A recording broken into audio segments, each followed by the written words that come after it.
And so what I'm testifying to you, I was in the Watts riot. I seen the beginning fire, and I seen that last fire.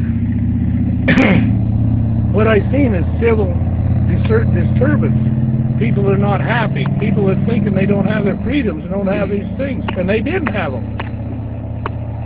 We've progressed quite a bit from that day until now, and we sure don't want to go back. We sure don't want these colored people to have to go back to that point. We sure don't want these Mexican people to go back to that point.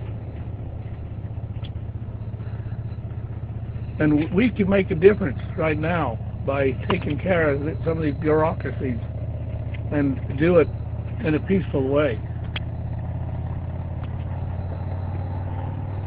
Let me talk to you about the Mexicans. But these are just things I know about the Negro. I want to tell you one more thing I know about the Negro.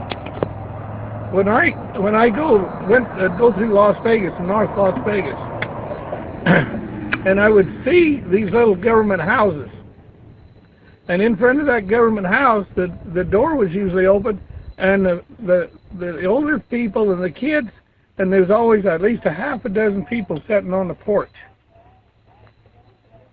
They didn't have nothing to do. They didn't have nothing for their kids to do. They didn't have nothing for their young girls to do. And because they were basically on government subsidy, and so now what do? They abort their young children. They put their young men in jail because they never learned how to pick cotton. And I've often wondered, are they better off as slaves picking cotton, having family life and doing things, or are they better off under government subsidy? It's a transfer. They just transferred it, that's all. Yeah, they didn't get no more freedom. They got less freedom. They had less family alive, and their happiness, you can see in their faces, they weren't happy sitting on that concrete sidewalk.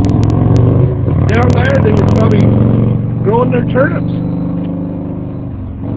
So that's all government. That's not freedom. Now let me talk about the Spanish people. You know, I understand that they come over here against our Constitution and cross our borders. But they're here, and they're people. And I've worked side by side a lot of them. Don't tell me they don't work, and don't tell me they don't pay taxes. Mm-hmm. And don't tell me they don't have better family structures than most of us white people. When you see those Mexican families, they're together, they're picnic together, they're spending their time together, and I'll tell you, in my way of thinking, they're awful nice people. And we need to have those people join us and be with us, not come to our party.